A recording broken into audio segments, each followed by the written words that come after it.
Views of Faisal محمد کے انتہائی واجب الاحترام سبسکرائبر اور ویورز کی خدمت میں فیصل محمد کا سلام عرض ہے۔ ویورز، آج سے عید کی چھٹیاں اور عید کا جو ہفتہ تھا وہ اختتام پذیر ہو رہا ہے، اور جیسا کہ میں نے اپنے پچھلے ویلاگز میں بھی آپ کو بتایا تھا کہ جیسے ہی یہ ہفتے کا عید کا جو ایک جیسے کہتے ہیں کہ سیزن کہہ لیں یا عید کا جو ایک ماحول ہے، جب وہ ختم ہوگا تو اس کے بعد سے پھر پاکستان کی سیاست میں دوبارہ تیزی آپ آتے ہوئے دیکھیں گے۔ اور اس کے بعد وہ جو ملک میں جو اس وقت سیاسی ایک فلم چل رہی ہے پردہ سیمی پر، اس کا جو ہے آخری سین جو ہے، جسے ہم عموماً جو فلموں میں آپ دیکھتے ہو نا، فلموں میں 9 سے 12 کا ایک شو کہلاتا ہے، وہ 9 سے 12 والا شو جو ہے نا وہ چلنا شروع ہو جائے گا، اور اس کی ٹکٹیں جو ہے نا گزشتہ کل 24 گھنٹے پہلے اس کی بکنی شروع ہو گئی تھیں۔ اشاروں میں بات کر دی ہے میں نے آپ سے، یعنی گزشتہ 24 گھنٹے سے کچھ فیصلے ہوئے تھے۔ اچھا، اب صورتحال یہ ہے کہ آنے والے ہفتے میں جو بیٹھک ہوئی ہے اس میں تو فیصلہ یہ کیا گیا ہے کہ عمران خان صاحب کو متوقع الیکشنوں کے اندر جو ہے، جیسے میں نے پہلے کہا تھا کہ ان کو باہر رکھنا ہے، اور جو ان کا نشان ہے پی ٹی آئی کا، وہ عمران خان سے لے لینا ہے۔ اب لے کر کیا کرتے ہیں، کسی اور کو دیتے ہیں یا ٹوٹل اس نشان کو آؤٹ کر دیتے ہیں، ابھی اس کے اوپر جو ہے فیصلے ہونے باقی ہیں، اور کل سنا ہے کہ شام کو اس حوالے سے بہت زیادہ کوئی اہم جو ہے اس کے اوپر کوئی فیصلہ آ سکتا ہے۔ اچھا، اب دوسری بات جو میں نے آپ سے کہا تھا کہ 2 چیزیں اس میں ہیں۔ ایک تو یہ دبئی کا میں نے آپ کو بتایا تھا کہ دبئی کے اندر جو بات چیت چل رہی تھی نواز شریف کی اور زرداری کی، وہ فی الحال ناکام ہوئی ہے، لیکن وہ معاملات ابھی آگے چل رہے ہیں۔ دبئی میں ابھی دوبارہ مذاکرات کا دور چل رہا ہے، نواز شریف صاحب واپس آ گئے ہیں، اور ابھی جب ہمیں پتہ لگا کہ ان کی کچھ ملاقاتیں تھیں، آج انہوں نے اجلاس بھی کیا ہے، کچھ پاکستانی وہاں پہ مشاورت بزنس مین سے بھی کی ہے، اور ساتھ میں زرداری صاحب واپس آئے ہیں۔ زرداری صاحب کی یہاں واپس آنے کے بعد عید کے دوران کچھ ٹیلی فونک رابطے ہوئے ہیں کچھ لوگوں سے، اور اس لیے آپ سمجھ گئے ہوں گے جن کی طرف میرا اشارہ ہے۔ اہم حلقے جو بیچ میں سارے معاملات کو حل کراتے ہیں، ان سے انہوں نے پھر جو ان کو وہاں شکایات ہیں جو کچھ بھی ہیں وہ انہوں نے ڈسکس کی ہوں گی، اور بھی کسی کو شکایت ہے میں آگے بتاتا ہوں آپ کو، تو وہ معاملات بھی شروع ہوا ہے، اور اب یہ مجھے لگتا ہے کہ دوبارہ ایک دفعہ شاید پھر زرداری صاحب کو جانا پڑے گا دبئی اس معاملے کے لیے بات چیت کرنے کے لیے۔ لیکن دبئی کے اندر جو مذاکرات ہو رہے ہیں اس میں جو پی ڈی ایم کی جو سربراہ ہیں جناب فضل الرحمان صاحب، جو کہ بڑے دامے دور میں سخنے عمران خان کو دیوار سے لگانے کے لیے بڑے کوشاں تھے، کہ انہیں بھی جو صدر بننے کے بڑے خواہش مند تھے، جن کو کبھی نواز شریف وعدہ کر لیتے ہیں صدر بنانے کا، خیر یہ زرداری نے تو آج تک کیا ہی نہیں وعدہ، تو وہ تو ان کو پھر اپنی صدارت جو ہے پھر ذرا مشکل ہی نظر آ رہی ہے، تو وہ بھی بہت پریشان ہیں، اور وہ مجھے جو پتہ لگا ہے اپنے ذرائع سے، وہ یہ کہتے ہیں کہ ان کے کچھ ساتھی سوچ رہے ہیں کہ وہ انہوں نے عید کے فوراً بعد یہ تمام صورتحال کو دیکھ کے وہ پھر کوئی اپنا فیصلہ کرنے کی کوشش کریں گے۔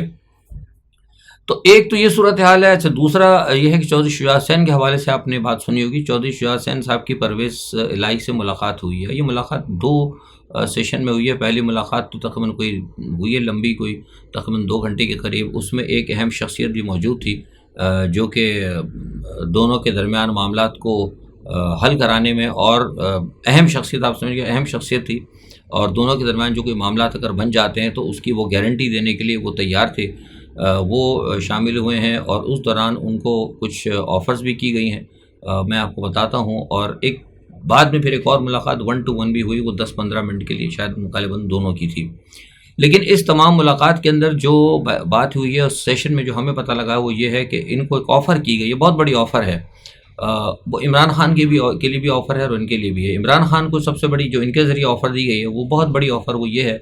کہ اگر عمران خان صاحب خود کو فی الحال عارضی طور پر خاموش کر اپنی زبان بندی کر کے اگر وہ باہر نہیں جانا چاہتے تو نہ جائیں، لیکن وہ فوری طور پر اپنی زبان بندی کر لیں اور اپنے آپ کو خاموشی کے ساتھ اداروں کی یا جو بھی جو قانون کی جو اس وقت جو بھی پلان ان کا بن رہا ہے ان کے وہ حوالے کر دیں، تو یہ یقین دہانی کرائی جا سکتی ہے کہ پھر ان کے ساتھ کچھ نرمی والے معاملات بھی ہوں گے، اور ایسا ایک مطلب پروسیس اس طرح چلا جائے گا کہ آنے والے چند سالوں کے اندر پھر ان کو کہیں نہ کہیں دوبارہ ایڈجسٹ کیا جا سکتا ہے۔ مطلب یہ بہت بڑی آفر ہے۔ پہلی تو آفر تھی کہ ان کو کہا گیا تھا اگر آپ نکل سکتے ہو تو چلے ہیں، لیکن ابھی دوسری بہت بڑی آفر ہے کہ اگر وہ خاموش ہو جائیں تو زبان بندی کر لیں اور اپنے آپ کو چھوڑ دیں، اداروں کے، یعنی جو ان پر کیسز وغیرہ بن رہے ہیں تو ان کے ساتھ ذرا نرمی برتی جائے گی. اور جو طریقہ کار ہوتا ہے کتنے کتنے لوگ جیلوں میں رہتے ہیں اور پھر جیل میں بڑے اچھے طریقے سے رہا جاتا ہے، اور جیل بھی وی آئی پی قسم کی کوئی جیل ہوتی ہے، تو اس کو پھر یہ ہے کہ بعد میں آپ ایک چند سال تک یہ سیٹ اپ کو ہم چلو کہ جو بھی ان کا معاملہ ہے وہ ہم کر لیں گے. تو یہ عمران خان کو ایک آفر دی گئی. اور دوسری ایک آفر ان کے لیے تھی چودھری پرویز لائی کے لیے کہ اگر آپ عمران خان کو یا تو اس بات پہ راضی کر لیں کہ ایک تو وہ اس بات پہ راضی ہو جائے، اور دوسرا یہ کہ مسلم یہ جو پی ٹی آئی جو ہے اس کی صدارت جو ہے نا وہ پھر آپ کے پاس ہی رہے گی اور آپ اس کو پھر چلائیں. اگر آپ چلاتے ہیں تو ٹھیک ہے آپ چلائیں، پھر آپ کو آئندہ جو الیکشن ہونے والا ہے اس میں پھر وہ بلے کا نشان بھی آپ ہی کے پاس رہے گا. ورنہ بلے کے نشان کے لیے سنا کہ کسی اور نے بھی درخواست دی ہے اور الیکشن کمیشن کی طرف سے پتہ بھی لگا، یہ بات سننے میں آ رہی ہے کہ وہ تمام نشانات کو دوبارہ ری الاٹ کرنے جا رہے ہیں. تو یہ ساری بات ان کو کہی گئی ہے کہ یہ سارا معاملہ ہے. تو اس پہ غالباً چودھری شہزاد حسن نے ایک بات تو یہ کہہ دی کہ وہ عمران خان کا ساتھ فی الحال نہیں چھوڑیں گے. تاہم جو دوسری ان کی بات ہے کہ جس طریقے سے وہ کہہ رہے ہیں کہ ان کو کوئی جو آفر عمران خان کے لیے اگر اس پہ حوالے سے بات کرتے ہیں تو ٹھیک ہے وہ اپنا پیغام پہنچائیں گے. اور لیکن بہرحال انہوں نے کہا ہے کہ جہاں تک فوری طور پر پی ٹی آئی سے علیحدہ ہونے کا تو ان کا یہ فیصلہ فی الحال تو میں نہیں کروں گا. لیکن بہرحال ٹھیک ہے آپ مونس الہی سے پوچھ لیں، کیونکہ مونس کو بھی انہوں نے دبایا ہوا، مونس پہ بھی بڑے کیسز ہیں، وہ کیسز کی وجہ سے وہ بیرون ملک منتقل ہیں. تو اگر آپ کچھ ہمارے لیے اگر نرمی پیدا کرنے کی آپ بات کرتے ہیں، یہ ملاقات پہلی والی کے اندر بات چیت ہوئی جو 20 کے بیچ میں گارنٹر موجود تھا. تو اگر آپ ہمارے لیے کچھ اگر کرنے کے لیے تیار تو سب سے پہلے ظاہر ہے ہمارے بیٹے کے لیے بھی کریے. تو نہیں کہ مجھے آپ کہتے ہیں ٹھیک ہے آپ کو سہولت مل رہی ہے اور وہ بیٹا میرا پاکستان نہیں سکتے آتے اس کو، کیونکہ ان کے اوپر بھی نیب کے کیسز چل رہے ہیں. اور ان کے جو آپ کو پتا ہے کہ ان کا وہ انہوں نے فرسٹ ہینڈ جو ان کا بندہ جو تھا پکڑا ہوا ہے، میں نام نہیں لے رہا کسی وجہ سے،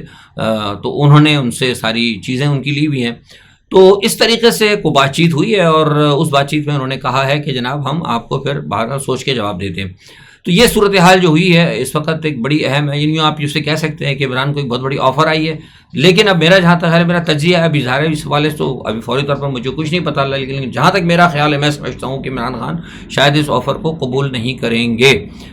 کیونکہ ساری چیزیں آپ کو پتہ ہے کہ جو بھی ہوا جیسے بھی ہوا ہر چیز آپ کو پتہ ہے. اس پہ دوبارہ بار میں سروائز نہیں کرنا چاہ رہا تھا، وی لاگ چھوٹا سے ہوتا ہے. اچھا دوسرا ہے کہ بلاول بھٹو صاحب اپنی ہمشیرہ کے ہمراہ جو ہے وہ جاپان کا دورہ شورہ کر رہے ہیں. وہ مجھے جیسے میں نے آپ کو بتایا تھا کہ ابھی فی الحال فیصلہ یہ ہوا ہے کہ مطلب پیپلز پارٹی کو تھوڑا سا آگے کیا جائے، ان کو کچھ صدارت دے دی جائے نئے معاملے کے اندر، اور وزارت جو ہے وزارت اس میں جو ہے وہ نواز شریف کو دی جائے. اور بہرحال اب یہ ہے کہ اسی دوران پھر وہ اب ان کے لیے کیا پلان ہے. بلاول صاحب کی جو بہن ہے زرداری صاحب کی جو بیٹی ہے ان کو بھی وہ لے کے اب نکلنا شروع ہو گئے ہیں دوروں پر، اس کا مطلب ان کو بھی کہیں نہ کہیں ٹرین کیا جا رہا ہے. تو یہ سارے جو معاملات ہیں نا ادھر وہ اپنی بیٹی کو نواز شریف صاحب لیے پھرتے ہیں، وہ دبئی کے اندر مریم نواز وہاں بیٹھی ہوئی ہیں. تو یہ سارے آپ دیکھیں نا کہ صورتحال تو آپ کو نظر آئے گا کہ اس ملک کے اندر خاندانی جو ہے نا جمہوریت، خاندانی جمہوریت کہوں گا میں سے، خاندانی جمہوریت اور خاندانی نافذ کی جا رہی ہے ساری جو ہے نا جسے کہتے ہیں حکومت. کہ اگر وہ چاہتے ہیں نواز شریف کہ میرا خاندان رہے، زرداری صاحب کہتے ہیں میرا خاندان رہے، مطلب پاکستان کے اندر خاندانی حکومت یہ کرنا چاہتے ہیں. اسی لیے میں آپ سے کہہ رہا تھا کہ یہاں پہ جو ہے نا معاملات جو ہے سدھرنے والے نہیں ہیں اتنی آسانی سے. وہ لوگ کہتے ہیں ٹھیک ہے بڑی اچھی بات ہے کہ ہمیں بڑے امید ہے، نا امید نہیں ہونا چاہیے. بھائی نا امید تو کفر ہے نا امیدی، لیکن سوال یہ پتا ہے کہ انسان جب کوشش کرتا ہے تو پھر اس کے بعد کہتا ہے کہ میں کوشش کر رہا ہوں نا امید نہیں ہوں. لیکن جب آپ کوشش ہی نہیں کر رہے، جب آپ اسی سیٹ اپ کو آپ لے کے بار بار آ رہے ہو تو پھر اس کو پھر نا امیدی تو نہیں کہیں گے نا، پھر تو آپ کہیں گے کہ یہ ڈیسائیڈڈ ایشو ہے. اب 9 مئی کا جو واقعہ ہے، دیکھیے چھوٹی سی بات کروں، 9 مئی کا جو واقعہ ہے میں اس کی سخت مذمت کرتا ہوں. اور بڑا 9 مئی کا ایشو بنا کے اور عمران خان کو مطلب جس طرح بھی کیا جا رہا ہے، میں صاحب کہا نا کہ میں بات نہیں کروں گا، لیکن اتنا میں صرف بتانا چاہتا ہوں کہ 9 مئی کا جو ایشو ہوا ہے ٹھیک ہے بہت بری بات ہے. ہمارے جو مطلب ڈیفنس کے جو تنصیبات ہیں، اب میری سمجھ میں نہیں آتا کہ پتہ نہیں کور کمانڈر فوجی تنصیبات میں آتا ہے کہ نہیں آتا، یہ تو مجھے نہیں معلوم، یہ تو اب لوگوں کو پتہ ہوگا. اگر وہ فوجی تنصیبات ہے میرے خیال سے تو فوجی تنصیبات میں نہیں آتا، میں پہلے بھی آپ کو بتا چکا ہوں، لیکن ابھی تک مجھے پتہ نہیں لگا. میں نے ایک دو سے پوچھا بھی تھا، کچھ لوگ کہتے ہیں کہ ہے فوجی تنصیبات، کچھ لوگ کہتے ہیں فوجی تنصیبات میں نہیں ہے. خیر بہرحال اگر ہے بھی نہیں بھی ہے تو بہرحال ایک بات میں جنرلی کر رہا ہوں، یا اگر اس کو یہ کہا جاتا ہے کہ کو کمانڈر بھی رہتے تو ان کے گھر پہ حملہ، بہت غلط ہے، ہم کنڈیم کرتے ہیں. لیکن سوال یہ پیدا ہوتا ہے کہ ایک بات میری سمجھ میں نہیں آتی کہ یہ اتنا بڑا کہتے ہیں کہ ایک بغاوت ہوئی ہے، فوج کے خلاف اقدام ہوا ہے، ہم اس کی مذمت کرتے ہیں، لیکن مجھے وہ گھوم کے کبھی کبھی بار بار جیسے میں کہتا ہوں مجھے 12 اکتوبر 1999 یاد آ جاتا ہے کہ ایک فوج کا جو ہے جرنیل، حاضر سروس جرنیل، ساتھ اس کے کیا کہتے ہیں army chief general Pervez Musharraf صاحب، اور ان کے ساتھ تقریباً 200 کے قریب لوگ، ان کو یہ کہا گیا تھا کہ جناب ان کو یہاں مت اترنے دو، ان کو یا کولمبو لے جاؤ یا انڈیا لے جاؤ. یعنی کتنی بڑی بات ہے. کہا گیا تھا کہ فوج کے سربراہ کو، جو آپ کا آرمی چیف کا سربراہ ہے، اس کو لے آ کے انڈیا لے جاؤ، انڈیا لے جاؤ. آپ کو یاد ہے آپ نے میجر شہید جو سب سے کم تھا ہمارا، جس کو نشان حیدر دیا تھا آپ نے، سب سے کم عمر، راشد منہاس، سب سے کم عمر، کس بات پہ اس کو دیا تھا آپ نے؟ کہ جب اس کا وہ جو انسپیکٹر تھا وہ کہہ رہا تھا کہ ہم اپنا جہاز انڈیا لے آتے ہیں، اس نے پلین کریش کر دیا. آپ نے اس بنیاد کے اوپر صرف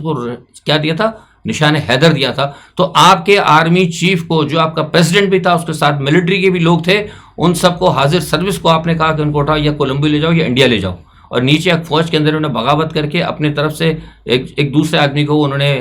بلے شلے لگا کے نا فوج کے اندر سارا کام کر دیا. تو کیا یہ جو اقدام نواز شریف نے کیا تھا، کیا یہ کوئی 9 جو مئی ہے اس سے کم اقدام تھا؟ یہ 9 مئی کے اقدام سے زیادہ اقدام تھا. اگر آپ ایمانداری کی بات کرتے ہیں، اگر آپ ایمانداری کی بات کریں، تو جو کچھ ہوا تھا مشرف کے دور میں 99 کے اندر، جس طرح مشرف کے پلین کو ہائی جیک کیا گیا تھا،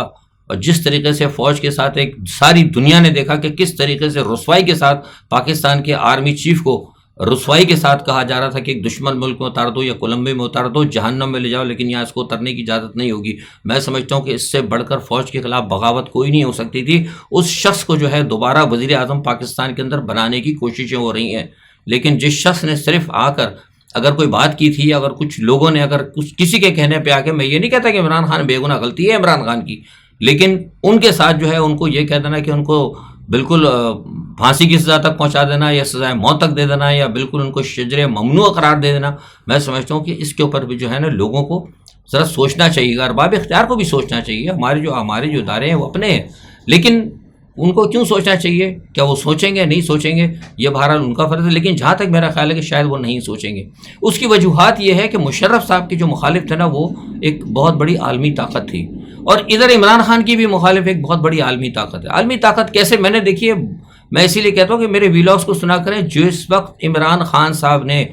وہاں پہ نیو یارک میں کھڑے ہو کر کہا تھا، سرکار دو عالم صلی اللہ علیہ وسلم کی حرمت کے حوالے سے جب بات کی تھی، میں نے کہہ دیا تھا کہ عمران خان کے نیچے کراس لگ گیا ہے. اگر لوگ، ہماری عوام کے اندر اگر اس وقت احساس ہوتا تو اسی وقت سے لوگ سمجھ جاتے تھے کہ کیا کرنا ہے. لیکن بدقسمتی کی بات ہے کہ لوگ سمجھ نہیں پائے. ہمارے ملک کے اندر جیسے میں نے کہا نا کہ ہر وہ فیصلہ وہی ہوتا ہے جو مغرب کرتا ہے. مغرب کے بغیر آپ کسی بھی چیز کو آپ کو لے کے نہیں چل سکتے. عمران خان صاحب نے جو پہلا ایشو اٹھایا تھا سائفر والا، اور امریکہ کی جو مخالفت کا جو حقیقت میں اٹھایا تھا ایشو، اگر وہ ایشو آج تک رہتا، میں بار بار کہہ رہا تھا کہ آپ اسٹیبلشمنٹ کی طرف مت جائیں، میں بار بار منع کر رہا تھا. لوگ مجھے کہتے تھے، ابھی آپ دیکھیں نا چودھری پرویز الہی کی بات، جب ہم کہتے تھے لوگوں سے کہ چودھری پرویز الہی صحیح ہے، تو لوگ ہمیں بھی کہتے تھے فیض صاحب آپ اسٹیبلشمنٹ کے آدمی ہیں، آپ اسٹیبلشمنٹ کی حمایت کرتے ہیں، چودھری پرویز الہی بھی اسٹیبلشمنٹ کا آدمی ہے. میں کہتا بھائی بات اسٹیبلشمنٹ کی نہیں ہے، میں نے سیاست کی ہے، میں سمجھتا ہوں سارے معاملات کو. اسٹیبلشمنٹ کی نہیں ہے، وہ آپ کے ساتھ سنسیئر ہے. آج آپ دیکھ لیں سارے لوگ جو کہتے تھے فوج سے لڑو، فوج کا بیڑا گرک کر دو، تو ان کے رکھو، سارے آج وہ کدھر ہے؟ وہ سب نکل کے چٹکیوں کے اندر نکل کے بھاگ کے چلے گئے. لیکن جو کہتا تھا، ہم جس طرح ہم کہتے تھے، جو ہم بھی یہی کہتے تھے، اور چودھری پرویز الہی بھی کہتے تھے کہ خان صاحب آپ فوج کے ساتھ نہ کریں، فوج کی مجبوریوں کو سمجھنے کی کوشش کریں. میں نے آپ کو بتایا نا فوج کی کیا مجبوریاں ہیں. فوج کی سب سے بڑی مجبوری جو ہے نا اس وقت ایک سپر پاور ہے. اور یہ فوج کی مجبوری کب دور ہوتی؟ جب پوری عوام ان کے ساتھ کھڑی ہوتی. وہ موقع آ رہا تھا کہ عوام کھڑی ہوتی فوج کے ساتھ، لیکن جو ہاکس ہیں نا، ہاکس میں نے آپ کو کہا نا پاکستان کی سیاست میں ہاکس ہیں، بہت بڑے بڑے ہاکس ہیں. وہ ہاکس ہر جگہ بیٹھے ہیں. وہ IMF کے حوالے سے بھی بیٹھے ہیں، وہ آپ کا FATF کے حوالے سے بھی بیٹھے ہیں، پاکستان میں ڈیموکریسی کے مسئلے پہ بھی بیٹھے ہیں، پاکستان کی پولیٹکس کے اندر بھی بیٹھے ہیں. ہر جگہ ہاکس بیٹھے ہیں جو کہ بین الاقوامی سطح کے اندر جو بڑی طاقتیں ان کے مفادات کی تحفظ کرتے ہوئے وہ سارا بیڑا غرق کروا دیتے ہیں. جہانگیر ترین صاحب بھی گھوم رہے ہیں ادھر، وہ بھی آئے ہوئے ہیں، اور میرے پاس جو اطلاعات ہیں وہ لندن میں، جو ان کی ساری بات چیت ناکام ہو گئی تو بہرحال وہ آئیں، اور انہوں نے طاقتور حلقوں سے کہا بھی کہ یار آپ نے کیوں ہمیں سارا بلایا کہ جناب آپ نئی پارٹی بنائیں، یہ کریں وہ کریں، سارے لوگوں کو لے آئیں، ہم نے سب کچھ کیا. لیکن ہم جب نواز شریف کے پاس گئے تو اس نے تو شرطیں رکھنا شروع کر دی ہیں، کیونکہ میں نے بتایا کہ وہ تو نواز شریف نے شرطیں رکھنی شروع کر دی تھی. میں بتا چکا ہوں. انہوں نے کہا یا تو آپ ہمارے ساتھ آ جائیں، یا ہم 1 2 4 کو لیں گے، باقی ہم آپ کے ساتھ کوئی ایسی الائنس نہیں کر سکتے. تو وہ یہاں پہ آ کے وہ بھی کہہ رہے ہیں کہ یار یہ تو ہمارے کو آپ نے خراب ہی کر دیا. تو یہ بہرحال صورتحال ہے، دیکھیے کل کیا ہوتا ہے۔ دوسرا ایک بین الاقوامی میں بتا دوں آپ کو کہ تھوڑا سا اس وقت یہ کہ لنڈن اور واشنگٹن کے اندر تھوڑی سی خوف کی لہر دوڑ گئی ہے۔ اس کی وجہ یہ کہ میں نے آپ کو کہا نا کہ تیسری جنگ عظیم کے طبل بج رہے ہیں، وہ طبل بج رہا ہے لیکن کبھی ڈھول بجتا بجتا ایسا لگتا ہے کہ ڈھول بجانے والا کبھی دور چلا جاتا ہے اور کبھی ایک دم قریب آ جاتا ہے۔ وہ دوبارہ جو ہے نا وہ ایک ذرا سا مسئلہ وہ یہ ہوا کہ کل سے تھوڑی خوف کی لہر دوڑ گئی۔ اس کی وجہ یہ ہوئی کہ امریکہ نے اپنے کچھ جاسوس طیارے ہیں جو کہ نیوکلیر جاسوسی کی جو تنصیبات ہیں نا ان کو وہ تلاش کرتے ہیں، انہوں نے کل پروازیں شروازیں کی تو انہوں نے تقریباً کو ایسے 7 جگہیں تلاش کی جہاں پہ کہ روس نے اپنے نیوکلیر فٹ کر رکھے ہیں۔ اس کے بعد سے نا امریکہ کے اندر تھوڑی سی تشویش پیدا ہو گئی اور انہوں نے کہا کہ یار یہ تو بڑا کام خراب ہے، اور خاص طور پہ زیلنسکی بھی بڑے پریشان ہو گئے۔ زیلنسکی نے اسی لیے آج کہا ہے نیٹو کو بڑے واضح طور پر کہا ہے کہ جناب فوری طور پر جو ہے آپ کچھ کریں، ہمیں یا تو نیٹو میں لیں فٹافٹ یا کوئی ہمارا بندوبست کریں، سنجیدگی سے غور کریں۔ اور ساتھ ہی وہ سویڈن کے وزیر اعظم، آپ کو پتہ ہے ویسے وہاں قرآن کا جو ایک افسوسناک واقعہ ہوا ہے، وہ بھی بھاگے ہوئے بائیڈن کے پاس گئے کہ ان کو نظر آ گیا ہے۔ اب نظر کیوں گئے؟ اب لوگ مسلسل نئی توجہ پیش کر رہا ہے، لیکن میرے پاس اطلاعات ہے وہ اس لیے گئے ہیں سویڈن کے وزیر اعظم کہ وہ بائیڈن سے کہیں گے کہ جا کے وہ ترکی پہ دباؤ ڈالیں، کیونکہ قرآن کی جو جب سے بے حرمتی ہوئی ہے تو ترکی نے اب ان کو این او سی نہیں دینا، اردگان نے این او سی نہیں دینا اب اس کے لیے، نہ فن لینڈ کے لیے دینا ہے، نہ ہو سکتا ہے فن لینڈ کے لیے دے دیں لیکن سویڈن کے لیے انہوں نے نہیں دینا اردگان نے۔ تو نتیجہ کیا ہوگا کہ سویڈن نیٹو میں شامل نہیں ہو پائے گا۔ جب نیٹو میں شامل نہیں ہو پائے گا تو روس کے ساتھ جو ہے ان کا پھر مسئلہ ان کو خطر رہے گا، اور جس طریقے سے ابھی یہ ساری معاملات ہوئے ہیں اور جن کے روس کے طیاروں نے جو نیوکلیر جو ساری چیزیں تلاشی ہیں اس کی وجہ سے بڑی زبردست ان کو کیا کہتے ہیں پریشانی شروع ہو گئی ہے۔ فرانس کے اندر حالات بدستور خراب ہیں، میئر کے گھر کو بھی آگ لگا دی ہے، وہ معاملہ جو ہے نا بالکل وہاں پہ ان سے کنٹرول نہیں ہو رہا۔ فرانس کی تمام سیاحت جو رک چکی ہے، تو یہ تمام جو ہے نا معاملات بڑے گڑبڑ ہیں۔ اس وجہ سے تھوڑی سی پریشانی آ گئی ہے، یورپین ملکوں کے اندر بھی بہت زیادہ پریشانی، اور جو میں نے کہا تھا نا کہ وہ فرانس کا معاملہ اگر نہیں دبا تو ہو سکتا ہے کہ خدا نہ خاصہ ایسا بھی ہو سکتا ہے کہ یہ دوسرے ملکوں تک پھیل جائے۔ تو یہ ساری ایک صورتحال ہے۔ دوسرا جو ایک سب سے بڑا ایشو جو میں آپ بتا رہا ہوں جو مجھے ہے، جو اس کے میں کہتا ہوں کہ ہم لوگ ٹائم بم پہ بیٹھے ہیں، وہ ٹائم بم زیپوریشیا ہے۔ زیپوریشیا کے حالات بالکل خراب ہوتے جا رہے ہیں۔ زیپوریشیا کا ہم نے بتایا تھا جو پاور پلانٹ ہے اس کے اندر معاملات بگڑتے جا رہے ہیں، اور روس اور